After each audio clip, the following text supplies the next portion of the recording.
Hi, everyone.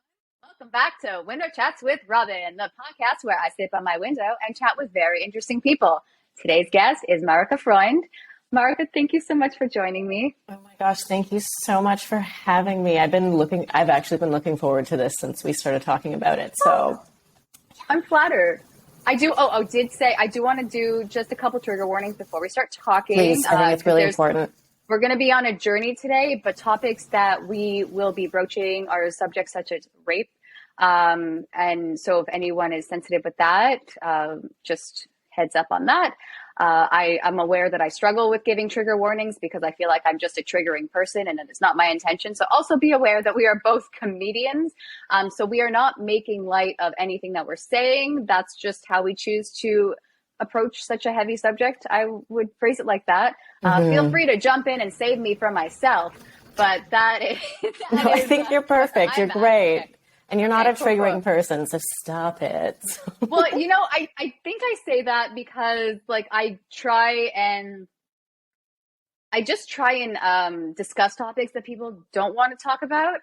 And if they're not ready to talk about it or hear about it, then that makes them uncomfortable. And that, again, my intention is I really just want to talk about topics that people are not comfortable talking about or that are taboo in a sense to normalize these conversations.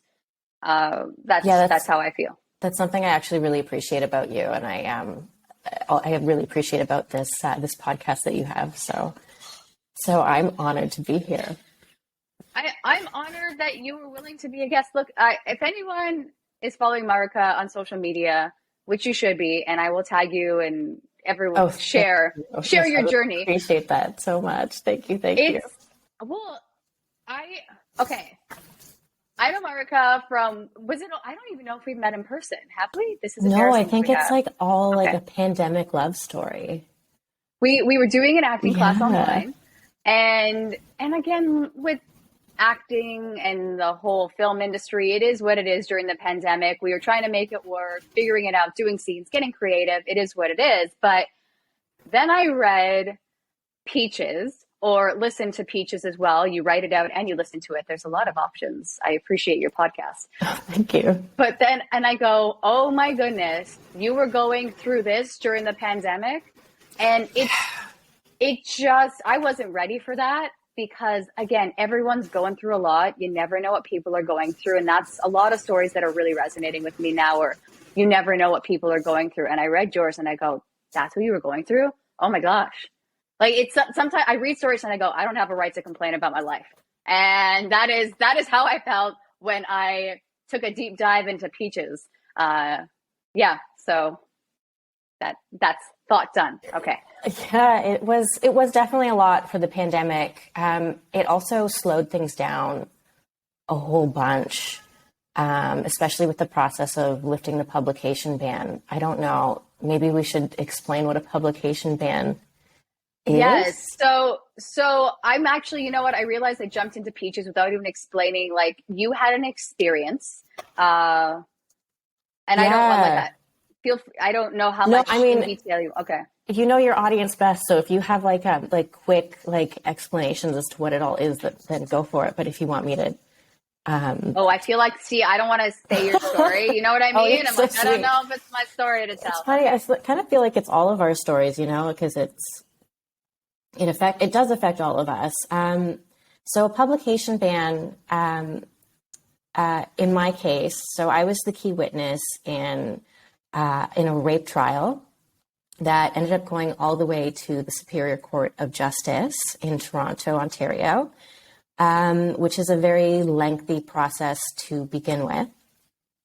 And what happened was that my Crown attorney, so the person representing me, not representing me because I was just a witness. The case actually belonged to the Crown. So I actually had nothing to do with a case that was about me, which is something I think a lot of people don't realize about these cases when people come forward. And so my Crown attorney had put a ban on my name to prevent journalists from reporting about what was happening in court. Which can be a good thing because defense defense counsels can use what's put in the media against key witnesses when they're on the stand. So they can say like, oh, do you remember if like the car was going west, or do you think that the car was going west because you read that it was printed in the media? So for that reason, they're great. Also, if the key witness or the victims or the survivors, whatever label feels, or I don't want to call it a label, whatever title feels most comfortable, if that person wants to remain anonymous, they're really important. However, there's, I guess, this funny loophole where if a woman decides she wants to tell her own story, she legally can't, because there is a ban on her name. And if anyone breaches it, including herself or themselves, or however that person identifies, who has the ban on their name, they could be fined up to $5,000 and criminally charged, receiving up to 2 years in prison. So it's ridiculous. Yeah. I just want to actually say we're actually fighting to change the criminal code. There's a really fantastic woman named Morale Andrews who I met on what I call the black market for feminism. She was the one who actually introduced me to the lawyer who helped me remove the publication ban. But she's done some really incredible work along with some other brilliant women from BC to create a petition to amend criminal code section 486.4. It's very specific. It's very specific, so that people can actually opt out of publication bans if they want them, and so that the people they're protecting aren't criminally charged if they decide that they no longer want them. So it's just, it makes it so that they can own their own story, and that it's not like they had to completely give it up after they came forward. Do you know how many signatures they need? Because I signed it the other day. I thought I should thank you so much. I mean, why wouldn't I sign it? That's what it was when why wouldn't I sign something to allow people to tell their stories? This was such a weird and it wasn't hard to do. You put in your name, then you verify your email address. That's all it is. Done. Under 5 minutes. Yeah, it's super simple, super simple. Anyone can do it. I strongly advise you to do it. It doesn't just help survivors of sexual assault. It also helps anyone who is going through the legal system. I don't know how many signatures we need, but the more we can get, the better. The last time I hit refresh, we were at 1,409, which is fantastic. But I would love to see more, always. Well, it's especially with these things, when you were saying it's such a specific code. I don't think you actually mentioned this in your podcast here. I don't think people care to take the time to read. And that's, again, it's not against people. I get it. There's a lot of information out there, and you see something serious and you go, I can't deal with it. That's fine. Or you go, I don't want to read today. And that's fine. There's Instagram and there's pictures, no words. Fine.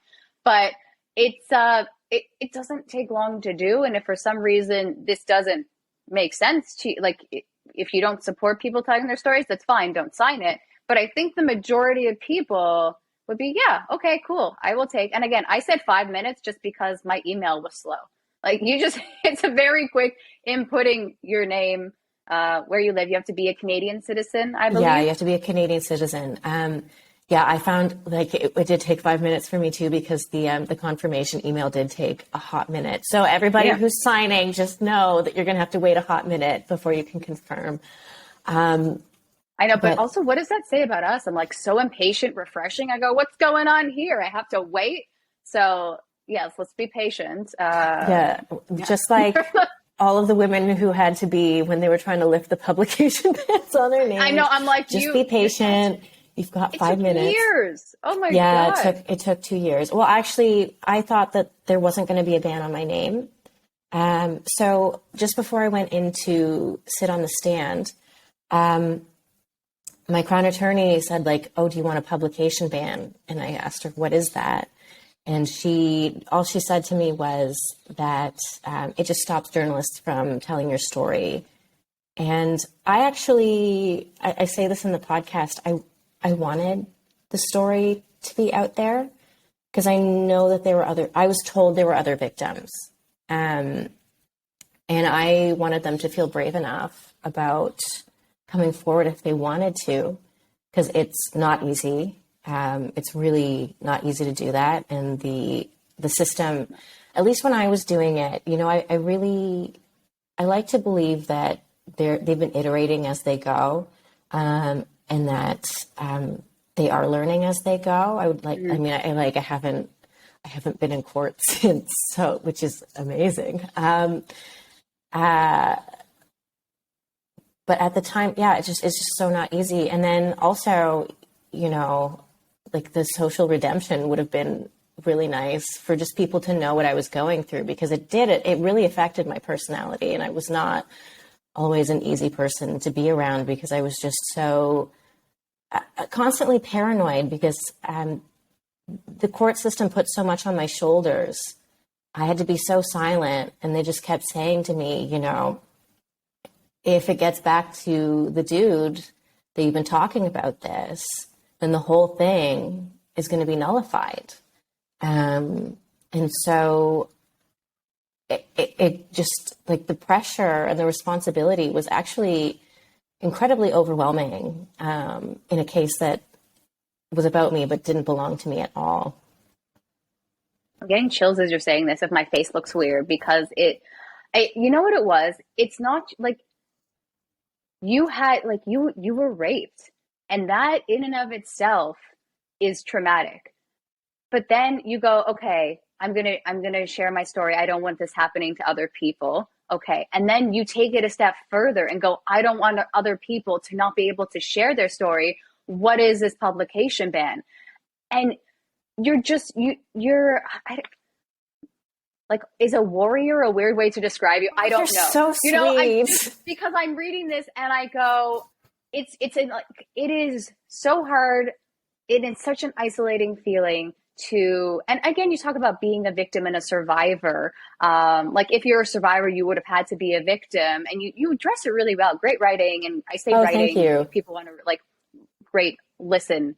You wrote it and you read it and it was good. Yeah, you're right. They're writings, but I record them because I find sometimes when we come to the subject matter, we come at it with such a dense heaviness.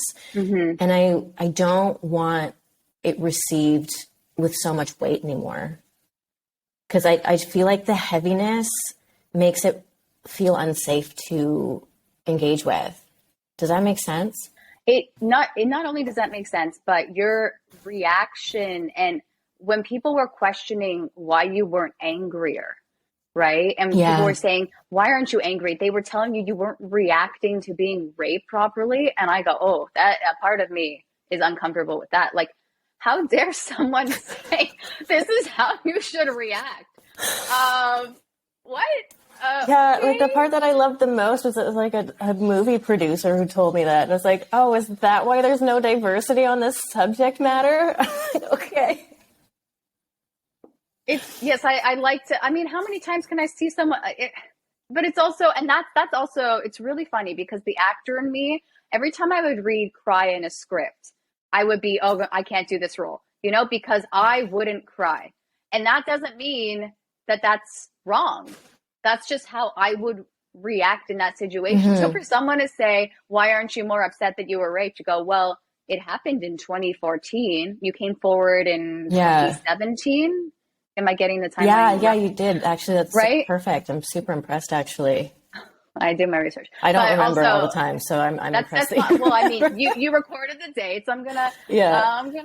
But it was also the fact that you weren't going to come forward, and then I like that you refer to him as Dude. We're not going to use his name, and also like Dude. Yeah. That's a cool choice. Thank you. I appreciate that. Yeah. Well, it's also like adding a little humor to a very rough topic. I thought Dude. I'm like, that's fun. Not fun, but like. It's light.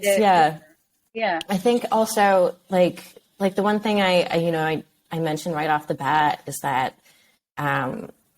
like he wasn't found guilty at the end of the I know. trial. Yeah. And the three people who found me all testified. So it's I think, you know, I thought about it for a long time too before I decided to tell the story. I was like, okay, like, well, why do I think this is important? And I think, you know, it's going to sound funny, but I think there's so much fear with people around wrongful conviction and getting in trouble for making a mistake. But it's really, really hard to be actually criminally convicted of this kind of thing. And when you have a jury of people, like all they need is like a tiny sliver of reasonable doubt. And if there's a sliver of reasonable doubt, then they can't convict.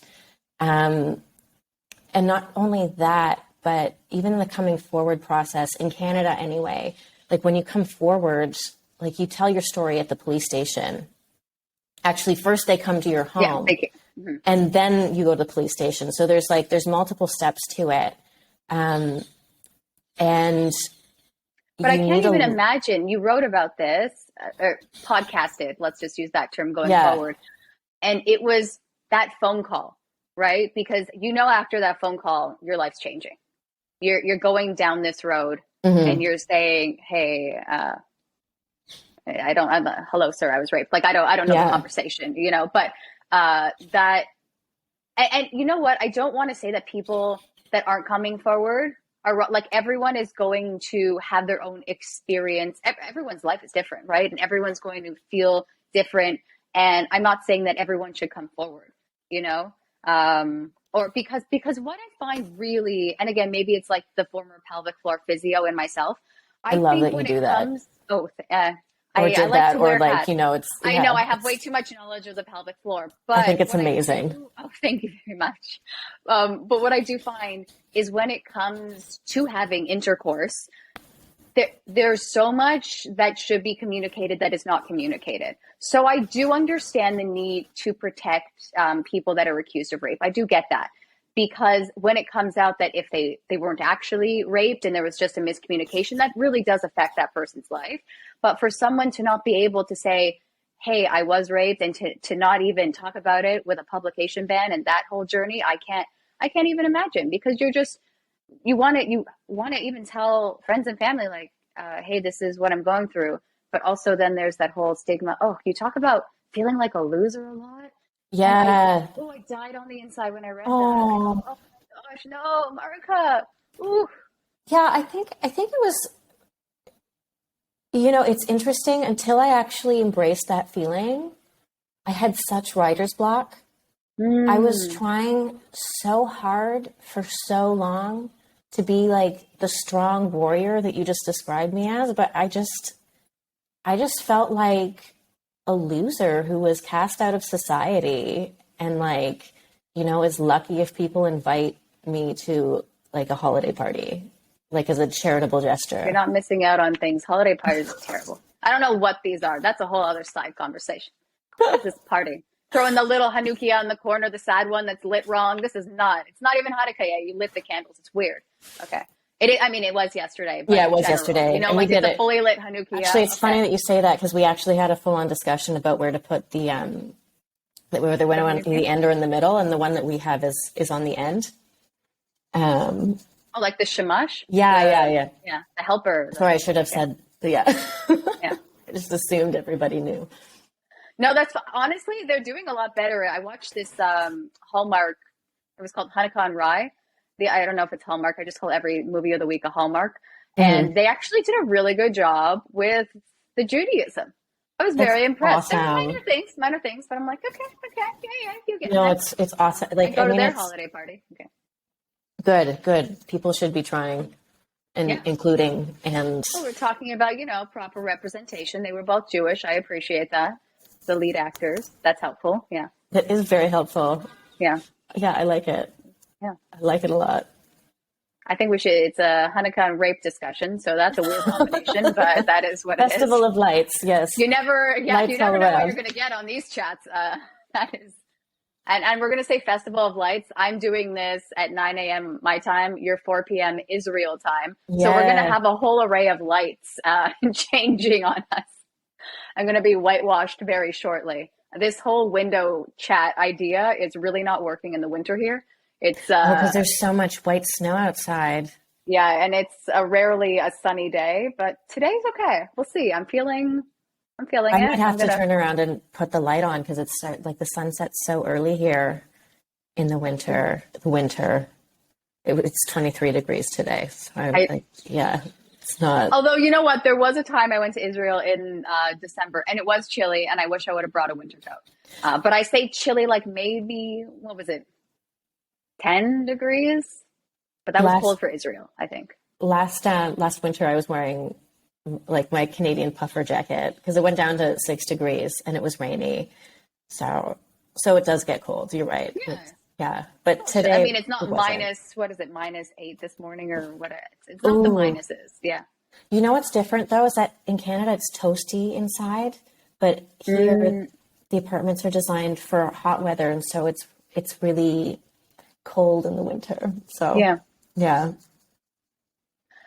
I actually couldn't believe you moved to Israel. And again, I just assume that this is, I think our conversation was, I'm like, are you Jewish? I think I didn't even, I'm like, just curious because people don't just move to Israel. But then again, when I was going through your podcast and like, of course, when you have these terrible associations with Canada and the legal system, goodbye, Canada, peace out. Although, was it only just like your situation and you were just, or was No. it also like related because your husband is, what is he like, Canadian Israeli or? Yeah, so he grew up Okay. here, but he moved to Canada like 20 years ago. So Oh, he's wow. also like he spent his whole adult life in Canada. He went to U of T and then just never left. Um, so we were very much a Canadian couple, but he wanted to be closer to his parents because his brother What had a to, nice dude. yeah, his brother had to move away, and they don't want their parents to be alone, and so it was our turn to come. So it just all kind of worked out with the timing. Sometimes life is just very interesting that way with the timing. So the ban was lifted on my name on October 5th, and on October 6th I got our marriage license, and then we got married on October 16th, and then we moved on we got to Israel, sorry, on November 14th. And then that was just it. Like it just all boom, boom, boom worked out that way. So you've been So in Israel for over a year now then, right? just over a year. Yeah, yeah. Wow. I got my ID number officially, or I get my ID number on the 4th. So I'm an official, not an unofficially an official resident now. So it's very, very exciting. So So you're in Tel Aviv though, right? That's like yeah. more of that's the hip happening Yeah, piece of yeah. it. People refer to it as the state of Tel Aviv, which, Well, that's funny. yeah, I have people who say to me, like, I made it Aliyah to Tel Aviv, not to Israel. So it's Oh, it's completely different. I have it's relatives so living in different. Jerusalem, and I do have some in. Oh my gosh, I know all the little cities, but now I'm blanking. So I know they're there. When I go visit, I know we go to the small cities. But it's so weird when so technically Shabbos starts Friday night, and it was so weird to go to a country where everything shuts down Friday night. Mhm. I go, oh my God, this what? I know you're Yeah, supposed to, even the shut buses. down. Yeah, Yeah, yeah, that it's was the neat. biggest culture shock for me. And I go, oh my God, I know this is what we're supposed to do, but to have a whole country embrace it, what? That's Yeah, it's crazy. neat, and then it's also frustrating. So it's Oh yeah, like, because you're not used to yeah, it. yeah, because you need to, like, when we got here, we had to learn how to plan around all of it all over again because it's not a thing in Canada. It's, if we need groceries, we go whenever we want. Um, but now, so it's just like a minor lifestyle change, but it was um, like a bigger, like, home lifestyle adjustment than I think we realized because we never did meal planning or anything like that until we moved Oh here. no, don't say meal planning. My husband's going to want to move to Israel. I'm terrible at meal planning. She's like, I don't know what's in the fridge, or I will probably have pizza. It's been a struggle with the healthiness, but it's there. It's a frozen pizza. It's not bad. It's okay. Nah, you got to get a fresh pizza. As I'm saying that now, I want a fresh pizza. It's 9 a.m. and I want pizza. I'm not doing well. Okay? There's no wrong time for pizza, really. I feel like I have to wait till 11. I feel like for some reason it's got to be at least like 11 o'clock before I have anything like really heavy. Don't know why. Maybe because it's like it could still be like a breakfast pizza, but like not too early. There's no real logic for the 11. 10:30 just seems really early. Anything before 11 just seems like I should be sleeping. I feel like there's like also a psychological component to eating, because yeah, definitely. Yeah. So, if it works for you, then it works. And I think that's, awesome. Oh my God. That was a great response to Robyn's weird food issues. I love it. Okay.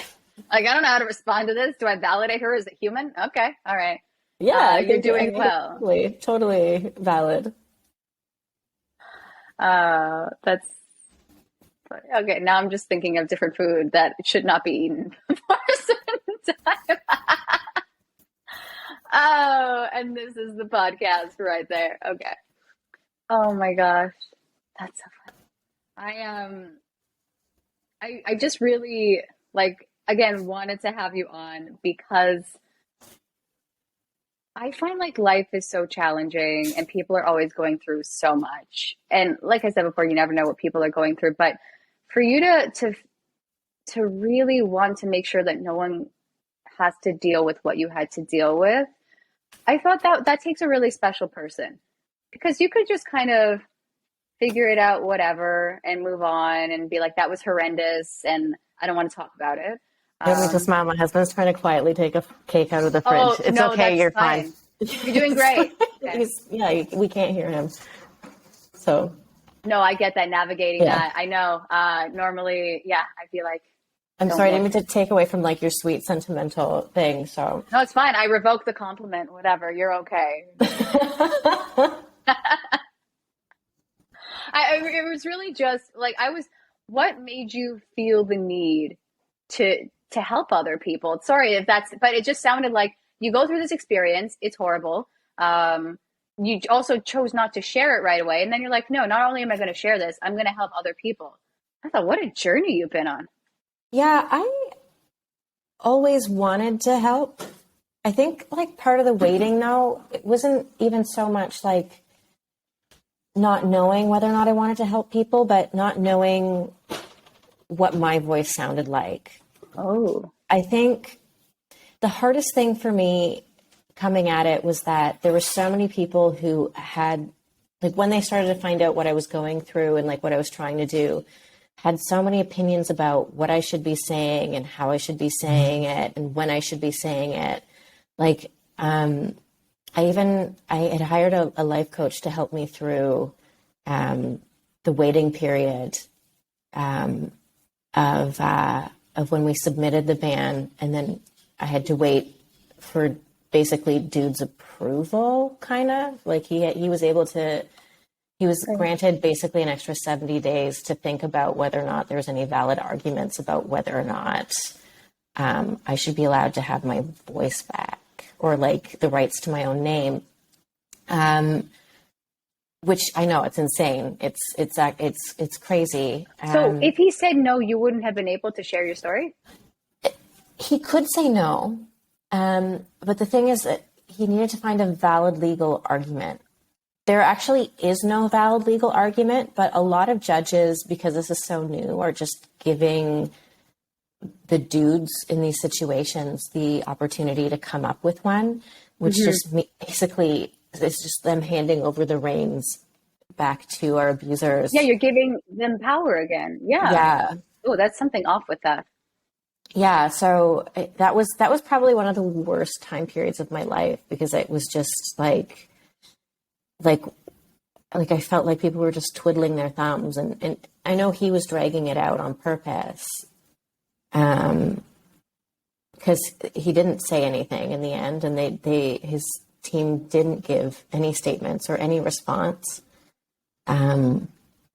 I So it think was it's too much, just, but after all that you went through and still giving him that power at the end, that makes me angry.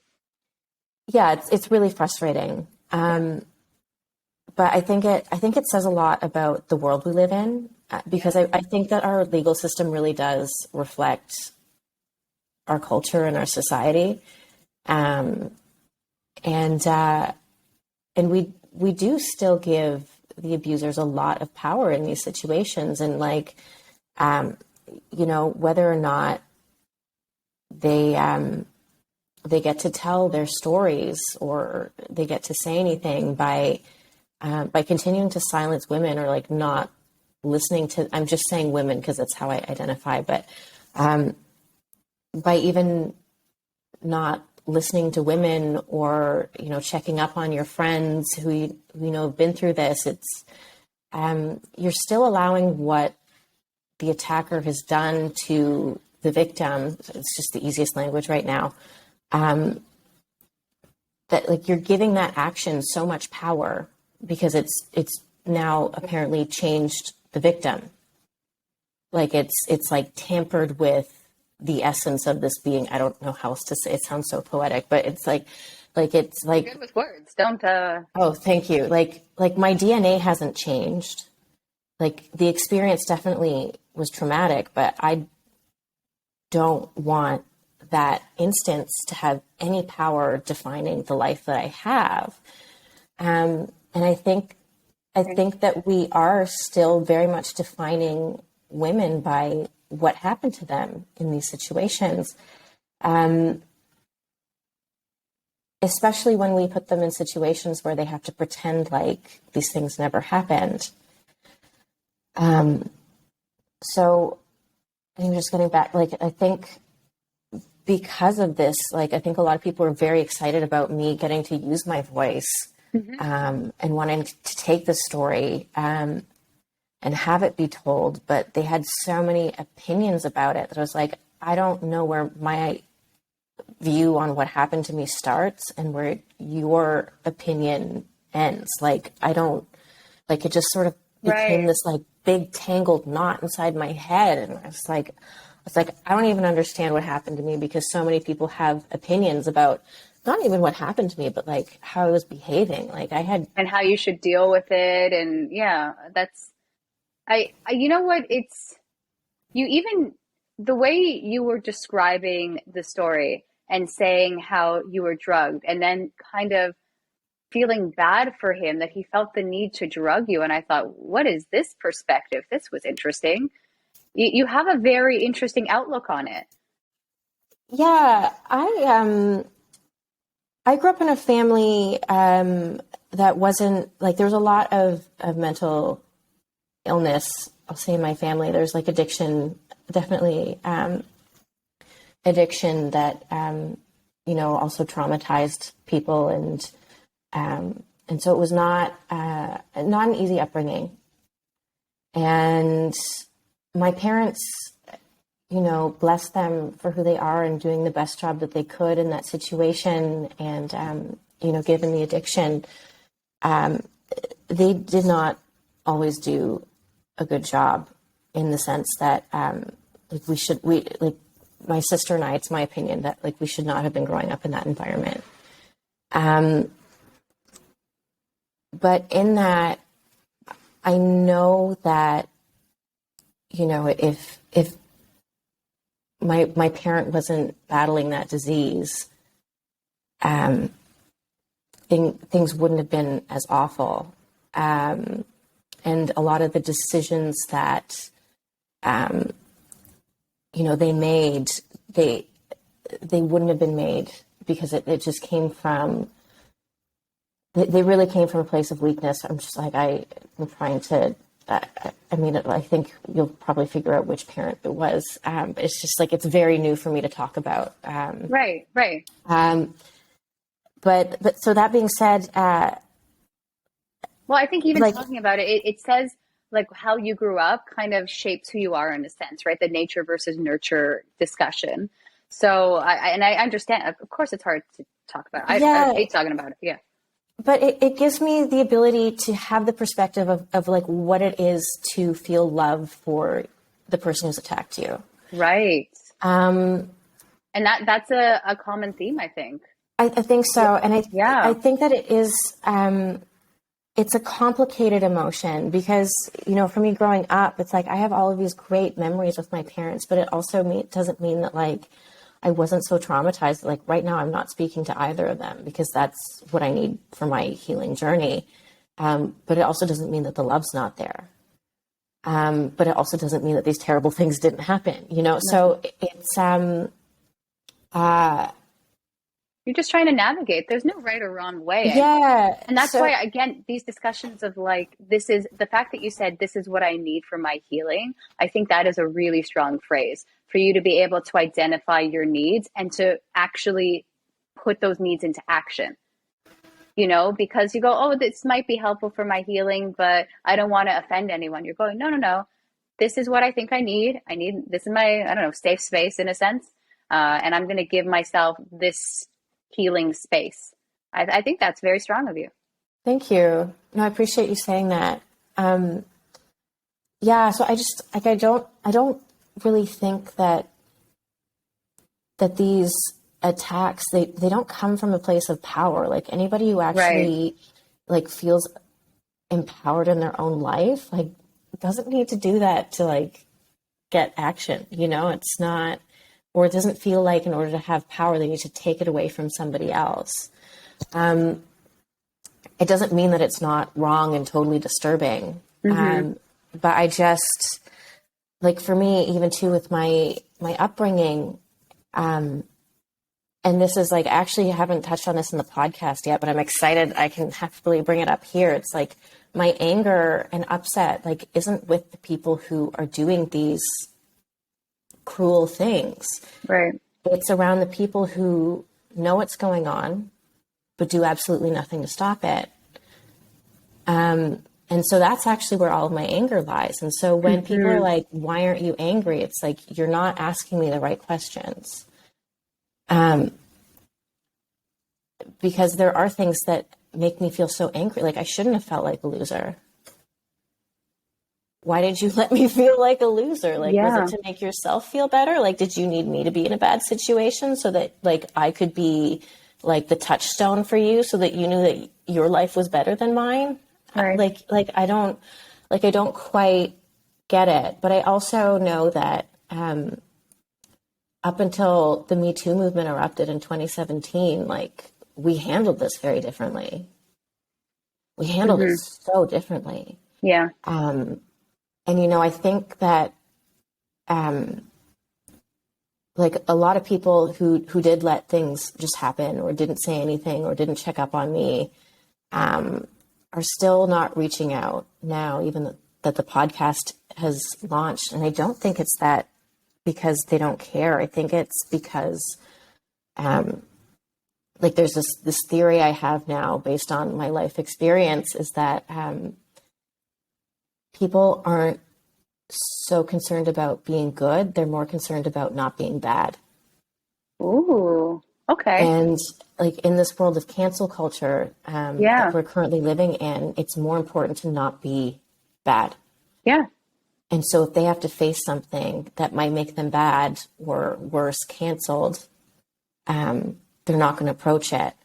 And ooh, can I challenge this thought as well? yeah, Or maybe totally. add, not even challenge, No. maybe Well, like you can add challenge on. it. Well, because you did mention some really interesting stuff with social media. And again, then the comedian in me kicked in. But it's you started sharing all, you're like, these are my new episodes and this is what I'm going through, and the publication ban was lifted. And I was kind of reading it, and then I, you know, took a deep dive and went on a journey of your life, and then you're here. But I it was almost like the comedian in me is like, if you would have posted a picture in a bikini and said like I was raped, how many likes would that have gotten versus here is an actual story and here is what I went through. Like, you know, when someone like just shares like this like bikini photo, oh my God, she's so brave, versus someone legitimately sharing, this is what I went through. I'm on the other side. Not only am I like, I'm helping to lift the publication ban and let other women share their stories, and I go, this is what's wrong with social media. Okay, so it was, I almost wonder if people just don't know what to say.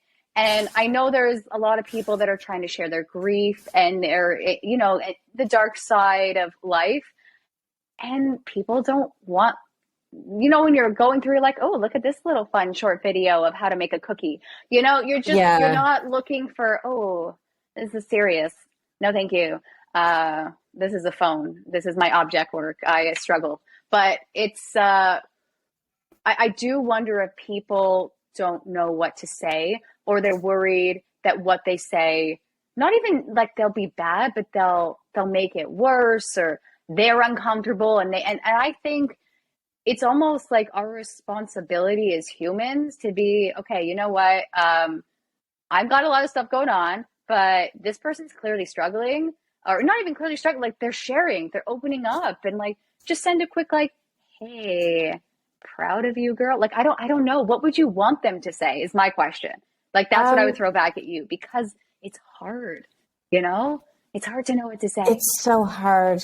I have so much to say about this right now. Like, I'll answer like the, what do I want? It's like sometimes I'll post, take the post and put it on the Instagram stories. Yeah. And you know how you can look through the feed and you can see who's seen it? Oh yeah. Yeah. There are certain people who I think need to at least like or acknowledge that it's there. Okay. So here's my question, and here's the issue. Hold it for 2 seconds. Okay. It's sun is setting, and I need to be able to. Yeah, you do. Guys, window test 11 live. Okay, pre-recorded live.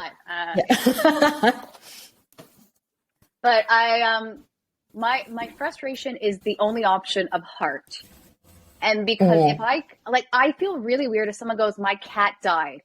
I don't want to heart that. Like, it's just, it was something, this person is dead, or this is my struggle. And I'm like, hearting it feels so wrong. Like, that just feels like a really weird emotion to add a heart to.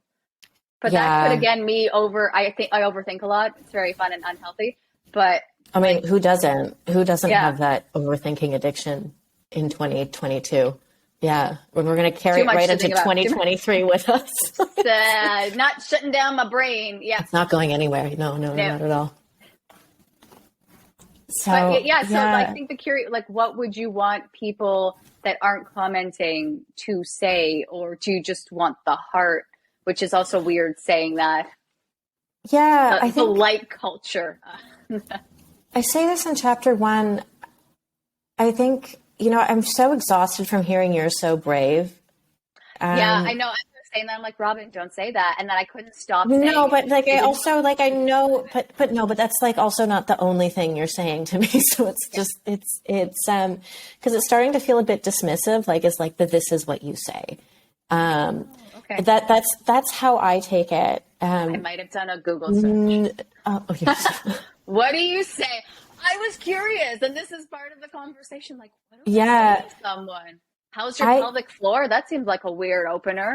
That's actually, probably what I mean. For me, with my physical I think that we also are kindred spirits that way, and like being physical people. I would have, really appreciated that. But we'll go offline and have a chat. Okay. But for me, it's thank you. Thank you for your work. Because it was work. It was a lot of work. It's a lot of work. And although it wasn't, even though it wasn't like the Hollywood victory, it still was a huge. Every person who does this helps the legal system learn how to do it better. Yeah. And, it's hard to become better at something when so few people do come forward. And it's also hard to be better at something when I guess we'll go back to, in order for it to actually get to a point where a dude or like the accuser or the abuser is arrested, there needs to be an unquestionable amount of evidence that they're actually guilty. Testimonial? Where was testimonials? Like other people talking about it. So there just did, and there ended up being an unquestionable amount of evidence that allowed the police to decide that this guy was dangerous. And then they arrested him, and they decided they were going to move forward with a preliminary hearing. Of every case that gets reported, I think the number's like 5%. It's really low. I can't be quoted on this, but it's like a very tiny fraction of from what is actually, like, when somebody comes forward to actually making it to the Superior Court of Justice, like, the number's very small. Right. Very, very small in comparison. So it's really hard to learn how to be better at something when the end result so rarely happens. And I think... Well, yeah, because it's a journey. Like, do I want to go on this journey if the end results... What's the point of using all my energy? You know, it happens, and you want to move on, and what's the point of pursuing it? And that's why people are saying you're brave and strong, because, like, and again, I'm not saying that everyone should come forward. I'm not saying there's a right or a wrong way to deal with rape, because there isn't, right? It's everyone's life, and they choose to deal with things how they choose to deal with it. But like what you were saying, if it's kind of a strength in numbers in a sense, right? The more people come forward and share their stories, the more we can figure out how to adjust the legal system. Yeah, and that's really, and you know, you're right. I should really actually just start receiving that you're brave compliment. It's just not. It's like it's just no. You're right. Oh my God, it is. Okay. You're right. But it's also like I shouldn't come at it with expectations from people. It doesn't. No, because if someone's like, "How are you?" I'm like, "Don't ask that question. That is open-ended and it's stupid. What do you want to know?" Like there are certain questions or things people say to me, and I go, "This is stupid."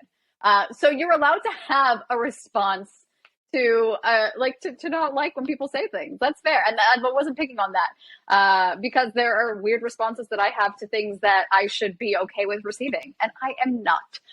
And I will let people know that. And you're allowed to not be into it. So there we go.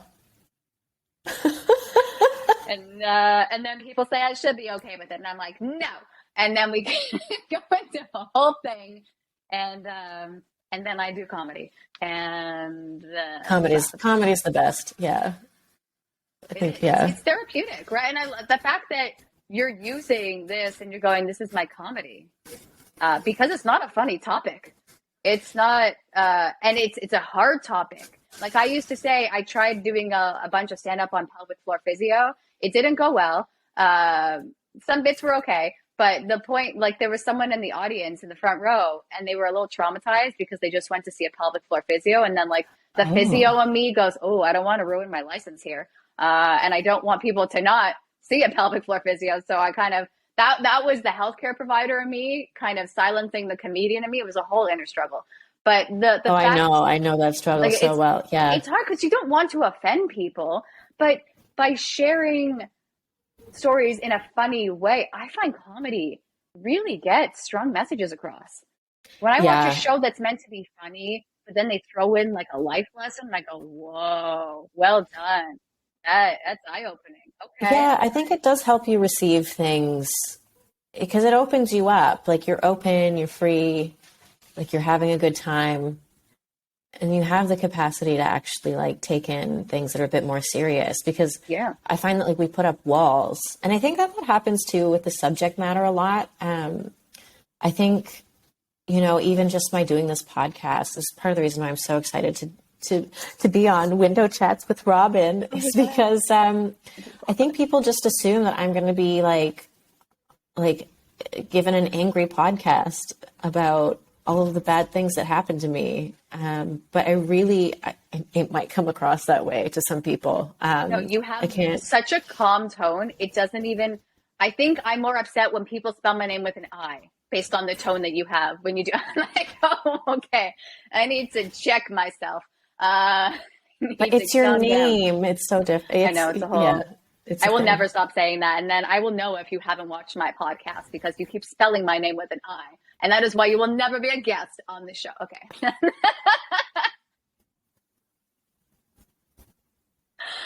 It's the little things. It is the you know little what? things. I get excited by the little things, but I also get angry by the little things. So it's a whole balancing act of, ooh, I'm on an emotional roller coaster every day.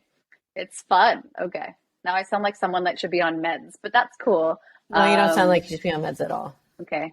I don't, that seems to be the trend. You know, everyone's like, what meds should I take during the pandemic?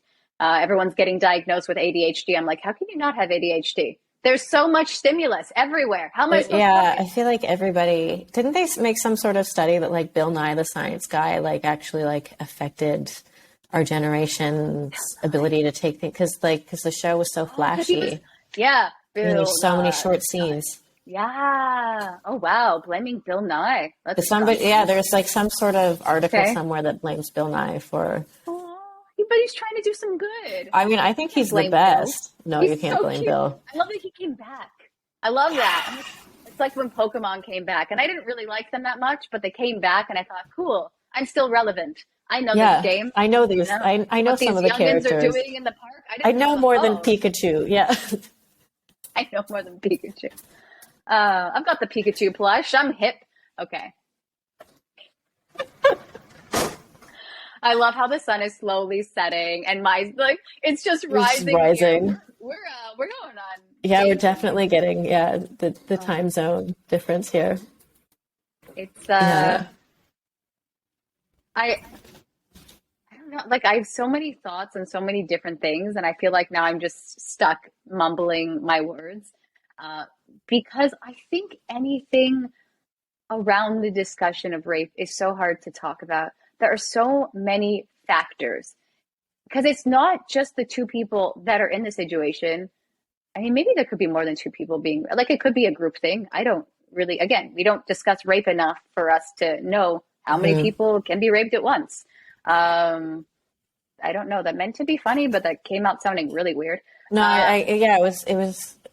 Yeah, it was not like weird. It was like okay. like I saw you working through the. Yeah, I'm like going on a mind. I like to verbalize my thought process, but it's.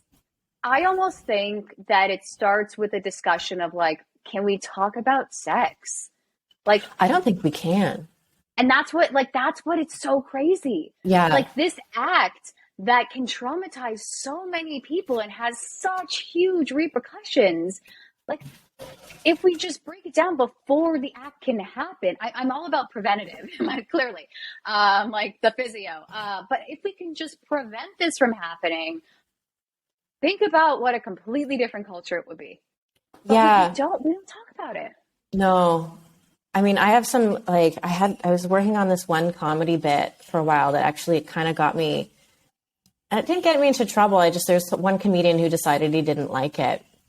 He was just jealous. That's what my mom used to say. They're jealous if they don't get it. Yeah. But I was I'm trying to make jokes about how it's really hard as a woman, to say no and be taken seriously. And how I noticed that with my friends who are poly, who I love, who should be able to express themselves however they want. Polyamorous for listeners. Yeah. There's me assuming that everybody just knows again. I'm honestly, I've watched enough of my old episodes to go, Robyn, explain terms. So this is just me remembering to be a host. Thank you. Were. Yes. And I just have this joke where like I love them, but every time I go for lunch with them, I feel like I'm at a sales pitch for a multi-level marketing company. That's funny. Oh, thank you. That's because I see it. I do see that.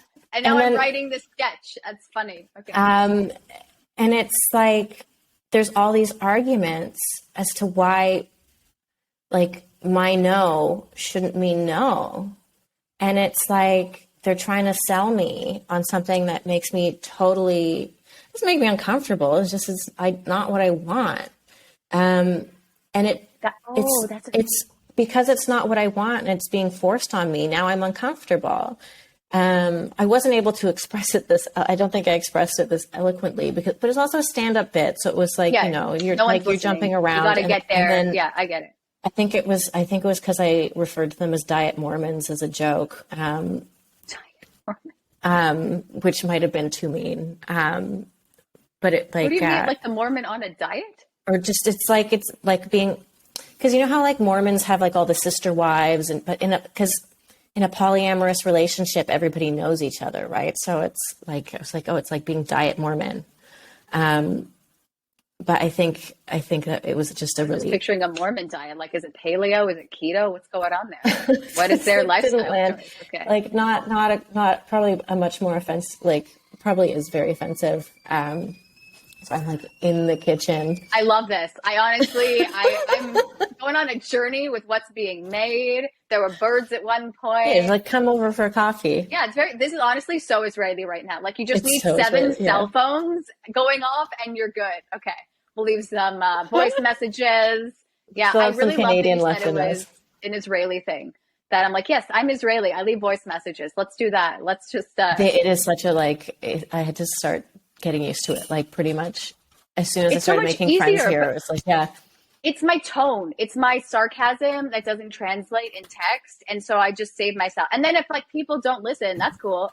But at least you weren't upset by my messaging sounding heartless. Like, no, this is just funny. no.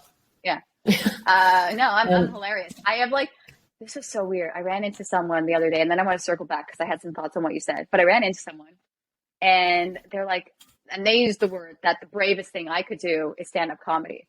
And I go, the only thing I have confidence in is comedy, in the sense of if they're not laughing, that's because they're stupid.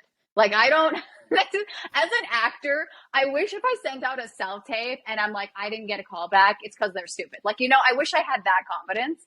But, and they're like, oh my, everyone that is in the acting industry, the only time I've gotten response of like, oh my God, Robyn, you're so, way to go, you're so brave, is doing stand-up.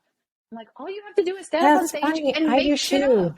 Like, I'm like, this is not hard. I literally just, there are half the times I improv it because I wasn't prepared. Don't do that as a stand-up comedian. Do not improv it. It doesn't go well.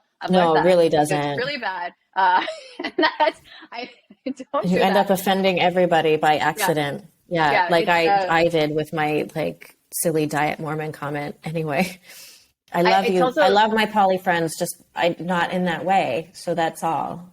It's also it's what people take offense to that I also find funny. As I try and share more comedy, I go, you find there like all these different things that I go, I didn't even realize that could offend you, and that's funny to me because like it's such a weird thing to be offended by. But that's also my brain doing different things, and maybe it's kind of protecting itself to not be offended by the really the shit that people say, and you go, wow. First off, thank you for watching. But also, oh my God, thank you. More than 2 views. So it's not just my mom and my husband watching. Amazing. But I also think it's really hot these days to get offended by things. Oh yeah. To react and be offended. It's so hot to do it. And like, and it's almost like people are listening for what they can be offended by. I know. And show how they're not the bad ones. Oh yeah. Instead of being like, oh, like, why does this offend me? Like, is this person actually trying to offend people, or are they like, what's the point they're trying to make? Like, I think it's really, honestly, it's storytelling, and that's what I find with certain comedians too. It's like, you get messages across in a different way. And there are some comedians that I was told I should be offended by because of like anti-Semitism. And I've actually tried to watch their sets and I'm like, okay, I am ready to be offended. Let me hear the offense. And I did not take offense to it. And I thought, oh, well, this is interesting. Because I was just curious, like, what is everyone offended by? And I go, I don't, he was just telling a story. He was insulting everyone equally. It was equal opportunity insults.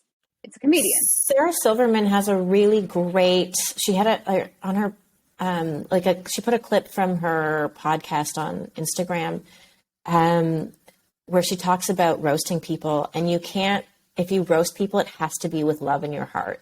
Mm-hmm. And so like for me, I would never have made any of those jokes about like the multi-level marketing company if I didn't already love my friends who identify as poly.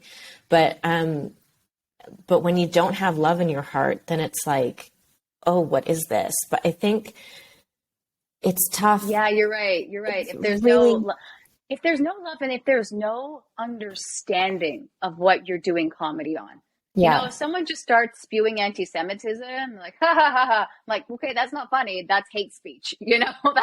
Yeah. That's not okay. But if someone took the time to learn and like says a really like, you know, like this is what I've learned and these are my thoughts. Like you have the right to express your thoughts. I'm not saying that. But if you're just like, I'm gonna hate because someone else told me it was funny to hate, I'm like, I don't like that. That doesn't sit well with me. No, yeah, it's not, that shouldn't sit well with anybody. But I think, but yeah, like it's like whether or not there's love, I think is really, and you can feel that, but that can also be present and people can still be like, I didn't like it because, so. Because my hair is brown. Yeah, I get it. That's on me. It's my genes. Couldn't I will change dye that, my don't hair want for to. you. Yes. Yeah. Yeah. Actually, your hair is great.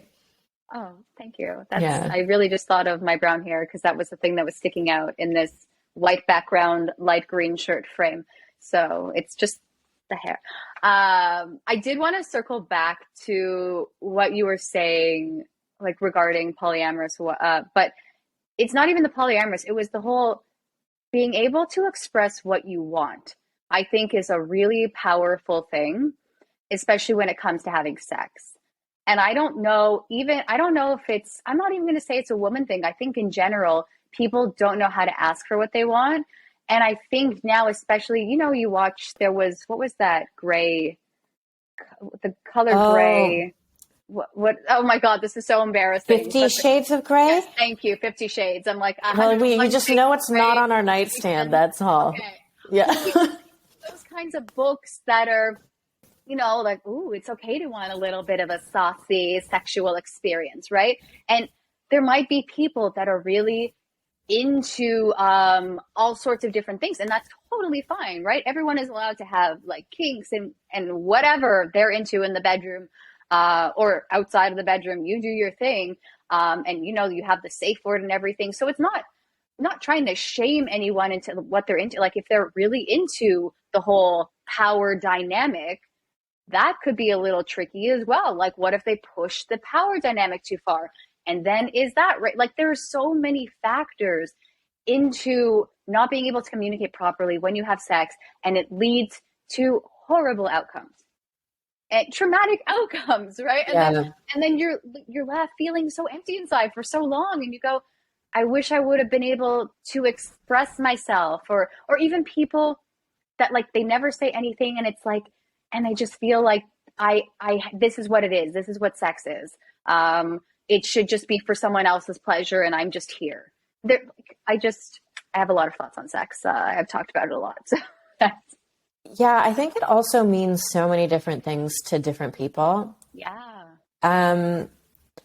And I think it's just it's confusing to a lot of people that like I've watched Michelle Wolf on Bill Burr did a special. I actually only watched Bill Burr and Michelle Wolf, and then I fell asleep. I don't know the rest of the special, but Michelle Wolf was talking about how a lot of the stuff that was coming up in the Me Too conversations were things that she liked, and that she liked that power dynamic. And I don't think that that's wrong. No.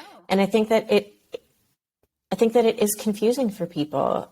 And I, you know, just like what I was saying earlier about how it's just so baked into our society, like when you're in sales, like you're taught that like the first no is your doorway to a yes, which is rape culture in sales. Oh my God. And so if you have these like men who are like in working environments where they're taught to be aggressive and to like don't take no for an answer at work, and they go home or like they're out like trying to like flirt with whoever they're attracted to, and they hear no, like making that differentiation in your head is not easy for everybody.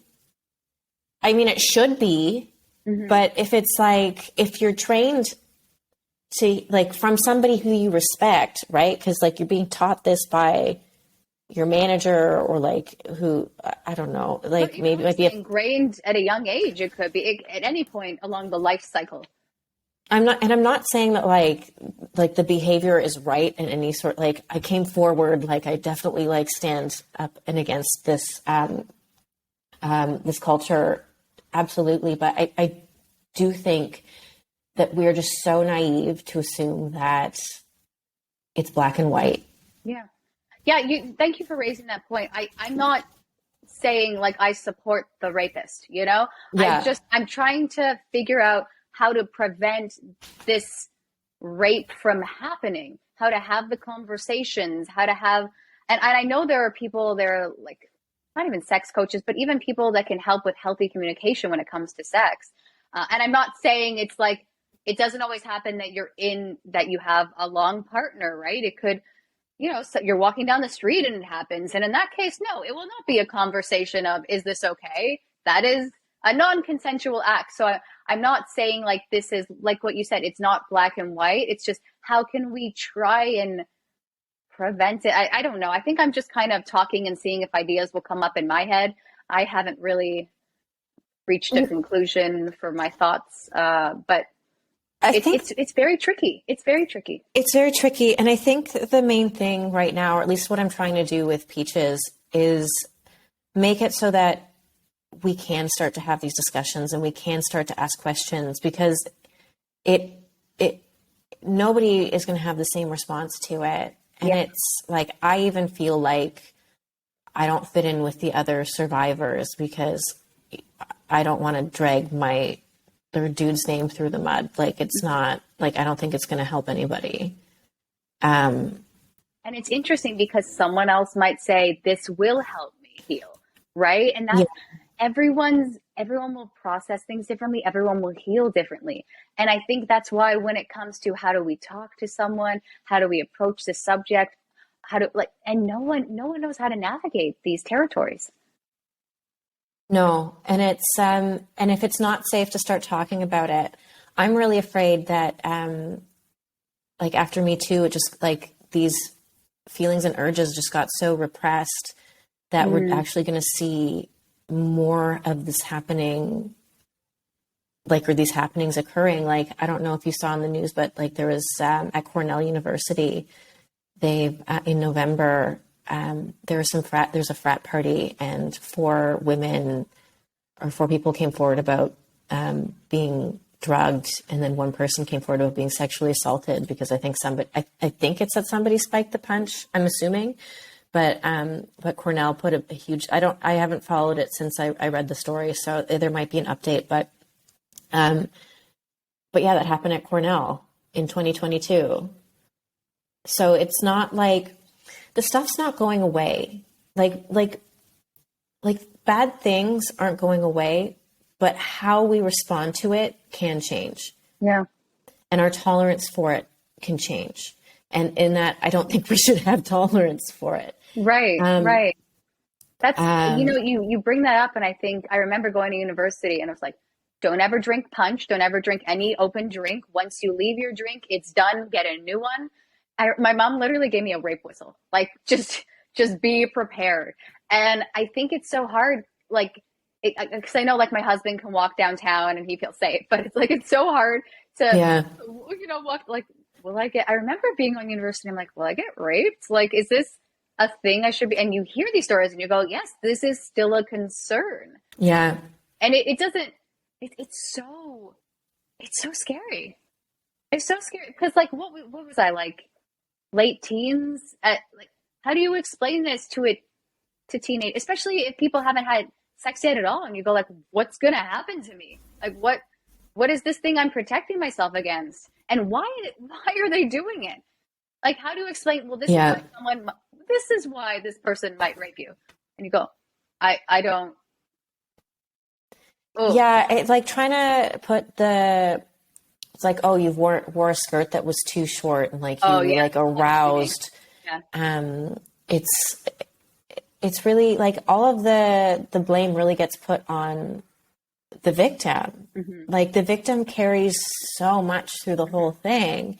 And it's like, why aren't we looking at the fact that like our society was built on pillars that allowed this to happen for probably thousands of years? I'm pretty like, well, I feel like back in the day, they take over a village and they rape the women. That was the thing. Like, look at us showing our dominance. And I go, oh my God, that's just always the thing.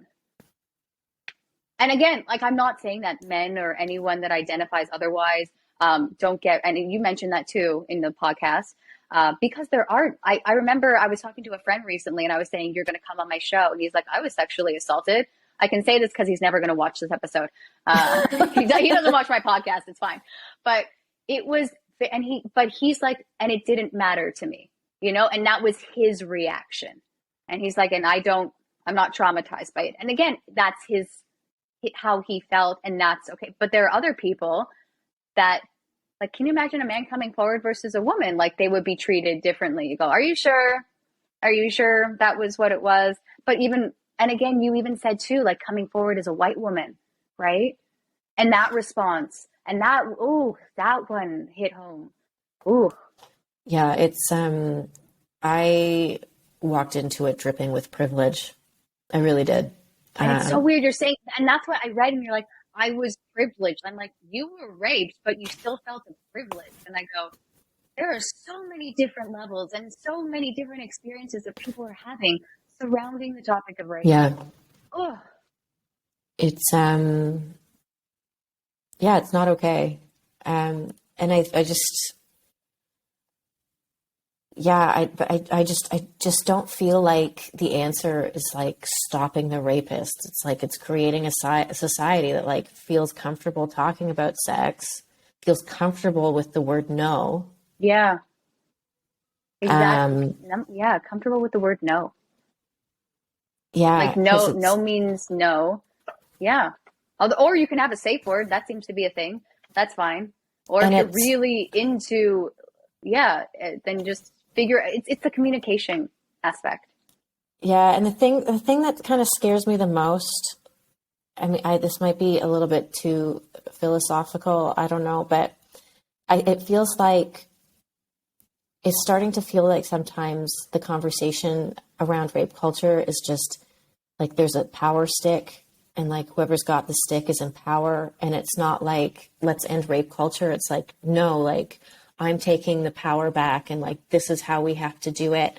And it's just the same energy like on a pendulum. And the power dynamic shifts, it doesn't balance out. And it's just like, are we as human beings capable of getting to a point where we're not so power hungry that we can actually have a conversation about how to move forward in a way that's fair? Yeah. Because it's just, the thing is like, I can't take away all of those bad things that happened to me. Like, you can't erase history, but I do want to live a life where I'm not defined by what happened to me. Yeah. And I also don't want to have to hide it. And I think that is a pretty fair request, but it makes people so uncomfortable that it's like, I don't know if it's going to happen. Well, I mean, you're not lifetime. going around going like, "Hi, I'm Maarika. I was raped. Nice to meet you." Like, you're not. That's not your opening line, you know. No, but it is. It's a nice icebreaker. But it is very casual. Yeah, and just going for coffee. Yeah, but it should be. Again, I do think that this is a huge. There's a huge stigma around this, talking about it. Like, oh, we can't talk about it. What do you say? You said the word rape? No, you can't say that. Yeah. Yeah. Even when you were writing it, you had the A that was asterisk. Like, you didn't write the word rape. Yeah, you know? I noticed some people did that on social media, and I was like, oh, it's I guess it's like a triggering word. And I know that there's a lot of emphasis these days on making sure that people aren't re-traumatized, which I think is really important. But I think that it might be getting a bit excessive, because but then again, I don't like it. It also is so important. So I kind of want to retract that statement, but also don't at the same time. You know what I mean? I hear you saying that, and I'm like agreeing in a sense, but also understanding. I can get it. It's again, complicated. Maybe life was always as complicated, but we're just more vocal, or everyone is able to share all their thoughts now. Maybe that's what it is. Like, everyone's always had these thoughts, but now they're everywhere. Look at all the different platforms. I can share my thoughts, and then people have all that extra exposure to sensitive topics, and Yeah, it's a weird society. Yeah. Yeah. But I think it's so important too, like in what we're doing right now and like having this conversation and like saying things and being like, oh, wait, do I mean that? It's Yeah, just a like, conversation. We're not, there's nothing that, I just wanted to be able to talk to you and like no, I think people should be, for sure. listening to Peaches. Yeah. Oh, thank you. I think they should be listening to Peaches too. But I think it's really important for people to be able to have a conversation and hear something come out of their mouth, because sometimes like the thoughts, until they're actually they're vocalized, you're like, wait, what? I was thinking that. Like there needs to be room for more mistakes. Yeah, challenging your perspectives. I've really noticed that, especially when it comes to like even being a performer and artist. I think like I was, I grew up having one view and I was very stuck on that one view. And then when you learn other people's viewpoints, and it just like it makes you more whole as a person, not just an artist, right? Because you're seeing all these different perspectives and you have a greater understanding of what other people are going through, versus living in a little, I lived in a little bubble, a little Jewish bubble. But it was, I think it's really important to listen to other people and respect for the most part, unless it's like really extremist and you go, if other people are willing to listen to your side, I think it's fair that you take the time to listen to their side. That's what I think it is. Yeah. And I think that there needs to be an openness and space for both sides to exist. Mm-hmm. But it's, we're just in such a phase of unlearning too. And it's, yeah, I think we're in like this could be a really exciting time if we let it be, because a lot of really important things are happening and moving forward. But at the same time, we're seeing so many horrible backward steps at this, so it's, I'm not even going there with the States. Like, that's a whole other thing. I know. So it's, yeah, I think, like that's what it is too, right? We're trying to have these open discussions, and like, what's one of the first things they do? Like, let's overturn Roe versus Wade. I'm like, why is that the priority? Like, just no. We're gonna take your power again. What you said with the power stick, and I'm going, what is happening in the world? How do I even explain this? So it's really hard to progress as a society when you're taking away more rights. What? Yeah.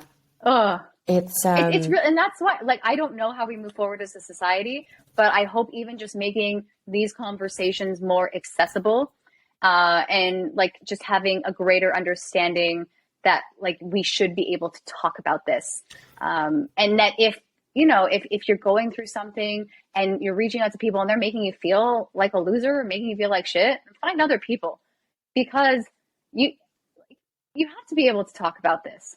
Yeah. And even what you were saying with your healing process, I was reading the whole Reiki thing. I go, like, for anyone that is claiming to be a healer and making you feel like shit, that is not the right healer for you. Yeah. That is, and it's really hard, because I think if people are in a vulnerable state, which everyone's vulnerable right now, and you're finding people that are making you feel horrible about yourself, that is not a healthy environment for you. You should not be there. Or be surrounded by that. It's actually interesting that you brought that one up. I'm revisiting it, and I'm going to be recording it as the next chapter. Oh, yeah. And so I've been going through it, and it's like it was an interesting piece for me to reread, because I was like, oh my gosh, like this one was heavy hitting, because it's really, religion and spirituality has so much to do, is so closely linked to sexuality for so many people. And then also, like, when you're dealing with traumatic events, it's like the desire to make sense of what happened to you. It can become a bit of an obsession. And I do get scared. Like, this is actually like a big topic for me that I would love to, I think I'll probably dive into it more in the second season, but, you know, how a lot of women do get driven to the new age because it is like a comfortable place to land. But then because it's such a cash cow, I don't know how else to call it. Like it keeps women stuck and not healing. But it's hard because I know how I feel towards Reiki, but then I know people that have had transformative experiences through Reiki. So even, and that's the thing with everything that I've experienced, and I go, this is so not right for me, and I had a horrible experience with this. Other people go, it has changed my life for the better. And like, it was, I don't even know. And that's why I'm trying to be careful with saying how I feel, but also I'm not always careful. But so I get what you're saying. And when I read it, I go, I agree with Maarika, but it was also, I thought of all the people that swear by it. So I know. It's just so interesting. Oh my gosh. I have so many friends who are yoga teachers too. And I'm really, I'm really not into Western yoga, just because it's mostly because, you know, you walk into a studio and like, it could be anybody just like quoting something about their own views on spirituality. And and then you're taking like a sacred religion and turning it into your exercise routine. And there's something, I haven't really quite worked out how to say it eloquently, like, you know? I was thinking if you watch the Bikram yoga documentary on Netflix, and I had some thoughts on that, but maybe it was Netflix. It was one of those like documentaries. But I think with anything, it's easy to take advantage of people that are vulnerable. But I do love that you're doing movement, that soft focus. I love because it was like the former dancer in me, the Zumba instructor, fitness instructor. I'm like, yes, there's something so amazing with just moving your body and just having fun, right? Like, what's the expectation? Let's just move. Let's smile. Let's like listen to some music. It's so freeing, right? Just like with comedy, it's freeing. Yeah. It's lovely. And we need to move our bodies, and we need to laugh, and we need to find things that give us joy. It's like with a life that's devoid of joy, it's like you just then you get offended by everything. Yes, exactly. They're not doing dancing. That is why they're not doing okay. Zumba. Someone's like watching your comedy, you go, you need a dance lesson, sir. Okay. Not even a lesson. Just turn on some tunes and go crazy. Because it's not even about being perfect. It's just having fun. Let's just you know, going to listen to comedy to hopefully have fun or be a heckler, which I also think is, you know, could be fun for you. And we'll see how my comedy grows. But I want to be a planted heckler. I think I'd be good at it. Go like a little back and forth. It's an improv set. Be really amazing. Yeah. Also, I think a lot of comedians need to practice with like a positive heckler, you know? Yeah.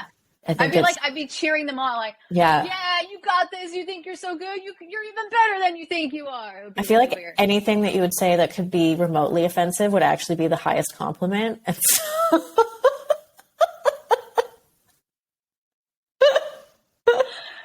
this is a whole new business. I'm going to get a whole bunch of comedians that aren't working. And then we're just going to form a union of positive hecklers. Great idea. I think it's great. Yeah. No, you have so much love in your heart. Oh, you don't know me that well. I get some dark days, my friend. Ooh. I go, wow. That was who doesn't? Okay. It's true. It's true. We have covered a lot in this almost hour and a half episode. And there's still so much that I'd love to chat with you about. And this is why I love my guests. But you know what? I think part of me is also really impressed with the fact, like, it is really hard after being raped or even like a traumatic sexual experience. Like, you got married. You know what I mean? Like, you're in a committed relationship. And it's like, no one talks about the aftermath. Like, how do you really deal? You know, like you were talking about new age and maybe you turn to spirituality, religion, or you try and talk to family and friends, but like you have a partner, and that's like, is he okay with you talking about this stuff? Like, yeah. Okay. Yeah. Which I think is great. You know, I don't think it's like, good morning, here's your coffee. How was your rape experience on a daily basis? You know, I don't think it's that. That sounded funnier in my head. But like, I didn't mean that he raped you. I meant like, you know, you don't talk about it, like, but the fact that it's that open communication with someone that you trust. And I think it's really hard. And again, this is kind of more the pelvic floor physio in me of like former, but just being able to trust people again, being able to like even be intimate with someone again, and like being able to talk about, hey, this happened to me. Because there are a lot of people that have been raped but don't tell their new partner, and that is Yeah. so traumatic. Like to carry that with you and not explain to someone else, like that affects a relationship really. And like the other person doesn't know why, right? And Mhm. again, like totally you're right not to share, but it's so hard to keep that in you and not have someone else to tell. Yeah, and it's really like, it just like, again, like I'll say it again, it's like that we've created a society that's made it that people feel like they have to keep it bottled up, Yeah. and that they can't just be like, hey, this bad thing happened to me and I'm sort of messed up about this thing because of it, but I'd like to move through it with you. Um, does that work? And then, it's like like the dream But conversation that everybody wants to have, but like can't. it's not putting all the onus, because I think that's a lot Yeah, to put on one person. I think And so too. there's therapists and licensed healthcare professionals to help you deal with it, of course. But even just being comfortable, just saying like this happened to me, this might affect a relationship. Like, and it's also hard to receive that, right? To be like, whoa, I don't know how to navigate this, because I feel like Yeah, if someone's raped, they're kind of perceived as damaged. And that's just, yeah, again, like, oh, what is this damaged goods? And that's also harsh. Uh, but everyone's damaged. Everyone has baggage. You're just being open with it, right? Like, there's no way I'm meeting this person and I go, wow, you have no issues. That is like, you were born under a rock. But even with that, that would come issues, like, why were you born yeah. under a rock? Your parents leave you there? I don't get it. So you can't. Abandoned in the forest. Yeah, Yeah, exactly, right? So you're going to have some abandonment issues there. But it's just like, uh, and I don't want history repeating itself, because I see that too, like that's what going the from biggest abusive thing. relationship to abusive relationship. Yeah, And it's so hard to see that. And I'm like, oh God, I see the signs. Why don't you see the signs? And that's also a hard conversation. Like, I don't know if I could ever say that to someone. Again, maybe more from a healthcare professional perspective, I would refer them to someone else that could have a little more of a conversation there. But as a friend, hmm I wouldn't even know what to say to that, because I don't know what goes on behind closed doors, right? Like what I see and what I perceive, versus what's happening or what I'm told is happening. Like there's so many different ways that people view a relationship, and we're gonna do another hour. This was gonna no, like we can, you know what I mean? Like, there's so much yeah. that. It's such a loaded topic. Ugh, it Yeah, I is. think uh, coming to Israel, I started to hear more stories about wrongful accusation. Oh, okay. Um, and I feel like, part of the reason why a lot of the victims don't feel comfortable talking to their partners about it is because if they've had a friend who, like, a friend of a friend who was like wrongfully accused, because that does happen. It does happen. I Yes, can't it does. deny that Absolutely. it's, No, it happens more often than um, it should. And that's the problem too. and, these stories, they really, I understand why they scare men. Um, but, if hearing my story, it's like it's very hard to get a criminal conviction. Um, Oh, but I I don't want to think, encourage anyone. Okay. oh But yes, God, no, I yeah. like, Oh, good. We found a like definitely loophole. not Okay. that. Whoa. Nope. Well, now that women feel more comfortable coming forward, I would assume that they'd have some more crucial evidence, more immediately if something bad did happen. Um, but I think like these offhanded comments about like women who are liars um, or how like I don't know how to elaborate You know on what? women It's who are it's lying, but even if someone says it's a wrongful accusation, it could be that person perceived it as rape. Let's say they weren't doing it for attention and all the negative reasons you hear, and they perceived it a different way. And then like they said this and they're saying, no, you didn't. You weren't raped. What's wrong with you? Like, ooh, to be told, like, that's, I don't know, isn't like gaslighting the new word? So like to be told, no, this didn't happen to you. I'm like, I'm sorry. Were you penetrated, sir? Were you there? You know, like what? Yeah. So I think offhanded comments at home, like, that are often very innocent. And I say innocent by the fact that like they're verbal diarrhea. They don't understand the effects of the language. They don't understand the effects of how like treating it like it's blasé actually affects their partner, because they have no idea, but like the partner who's like holding on to this. And so it's, and then it goes back to that, like, who's holding the stick kind of. And so I'm really like at a point where I'm like not eloquently speaking about anything. No. But it's like, that's the thing. And that's like, for anyone that watches this whole thing, like, we're going on a journey, you know, there's so many thoughts, and like, we don't have a resolution. We're just sharing thoughts. And maybe that's like, let's get to a point where we're just sharing thoughts and having open conversations. Yeah. That is what I hope to achieve. And that to me is actually a huge step of being able to talk about things. I think so too. Yeah. It's, I think it's like going to be I think it is the most healing thing to be able to speak, and to make mistakes.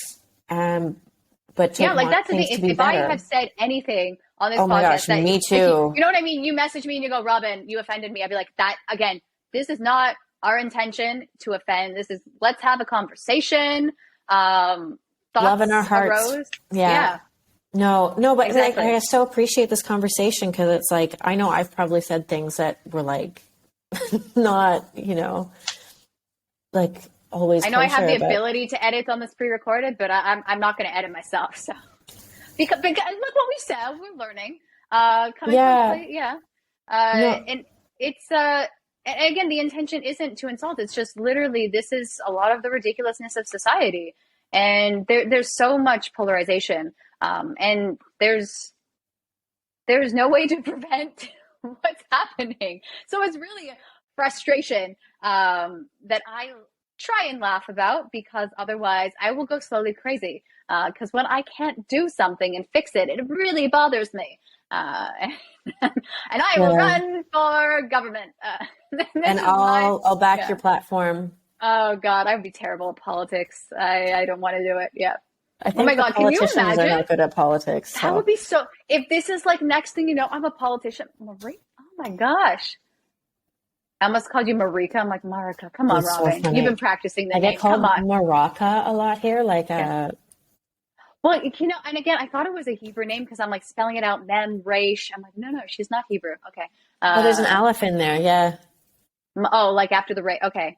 Oh, you know the letters? Aleph, Reish. Yeah, I'm in Ulpan. Yeah. It's like sort of my new full-time job. Oh, yes. So Ulpan is where you learn Hebrew, right? Yeah. Okay. Cool. Yeah. So is it Mem, Aleph, Reish? Yud? Yud, Kof, Hey. Ah, okay. You mean Kuf or Kuf? Oh, sorry, Kaf. Okay. Yeah. All right. I'm not letting you get buffed. I'm only an Aleph plus, so it's, yeah. Actually, that was pretty good. It's a lot of letters. You learn the nickudot with the little the dots that you put under the letters? Yeah, they're trying to teach us how to read without them, though. So, yes, that's a big step. That is hard. Yeah, because nothing here is written with them. No, they don't have, no helpers. Yeah. And the Torah doesn't have it either. So that's why you have to do, that's oh my God, I'm nerding out over Hebrew. This is it's like a lot to nerd out over. We could do a whole episode on that alone. Oh, we could. On learning Hebrew. Yeah. There's going to be series. It's any language. I'm like nerding out over languages these days. Way too many Duolingo languages I have going on, because again, clearly I have a communication obsession, but it's, I love learning. I love learning how, I'm like, oh, that's how they say it. They put the adjective here. Fun. Okay, cool. This is not about what we were talking about. This is just, now I have to do Duolingo. I have a streak going. And oh yeah, you can't lose that streak. I can't. I know. I mean, it means nothing. A friend of mine pointed out on one of the episodes. She's like, it means nothing. I go, I know, but I just like a fun win, you know? Little victories, the highs and lows of life. I feel like we should end this because otherwise I will keep talking to you. This is my struggle. I'll keep going too. Yeah, I know. I'm looking at the timer. And I will. I'm trying to be like respectful of what people will actually watch the whole thing for. It's pushing it an hour and a half, but you never know. You never know. Okay. Yeah. And if anything, we'll just do a part 2. It's fine. But I do want to thank you very much for coming on my podcast. I so appreciate the space to speak just openly and just have a conversation. It's really beautiful, and I'm so happy you're doing this. Thank you. But I do, like, again, we talked about a lot of subjects. I appreciate how we were able to approach them, one comedian to another, without the intention to offend, because it just makes it a little lighter. But yeah, I you know what? I always ask people for takeaways. I feel like I'm going to throw a takeaway in of like, just like, you know, find a support system, and like, don't blame yourself, you know, if it's happening to you, because that's really like, it's not your fault, you know, because you hear this all the time, people blaming themselves, like, yeah, and it's so hard when they're stuck in, oh no, I'm going to go on a whole thing, like being stuck in a situation and not being able to get out of it. And that's happening a lot during COVID when people were stuck in a situation, like, where are they going to go? Oh, it's a whole other thing. But just, find some kind of support system, someone to reach out to that's not going to make you feel like shit, because it's so easy to feel like shit. Yeah, it really is. So, yeah. I mean, I don't want to close off the lines to reaching out to me. I'm just not a licensed professional when it comes to this communication. I have thoughts. I don't know how to help people heal. So probably a licensed healthcare professional's ideal. I have a slowly growing resources page on Yes, I will refer website, people to that. Okay. Because I'm also not a licensed professional. And I say this in episode 1, I'm an artist. I am trying to generate conversations and do this in a way that's accessible. Mm-hmm. I also, like, again, apologize if I've offended anybody. I'm trying to figure out how to have this conversation and like what my voice sounds like. And I believe you and I want the best for you, but I'm not the person who's going to be able to hold your hand because I don't know how to do that. I've not been trained how to do that. And I think also the life coach obsession, like, you should be very careful who you pick and work with. Please be very careful and mindful about that, and just always listen to your gut. If something feels off or wrong, like, just don't deny it. Ooh, trust your gut is applicable to so many situations. Oh my gosh, that's just like my COVID journey. Trust your gut. You're always right. Like, could have saved a lot of stuff. Yes, trust your gut. That is, it's usually right. It's like almost like, I'll give it like 99% right. You know, room for error, 99.9. But yes, I'm going to thank you. Thank you again, Maarika. Thank you so to much. Future viewers for watching. Thank you for your time. Of course. Yeah. I always do a wave, but wave seems really, just like bye. It seems like inappropriate for today. Like, I don't know. We do like a pretend high five. Like, okay, all right. High five to, we don't know where it's going to be. I don't know where it's. Oh my God. Like, wait, I'll go up, you go down. Okay. And then. Okay. This is great. I have to end with a high five every time. Oh my God. New tradition. Amazing. Yeah, really God. fun. Thank you so much. Thank you. Okay. Bye. Bye.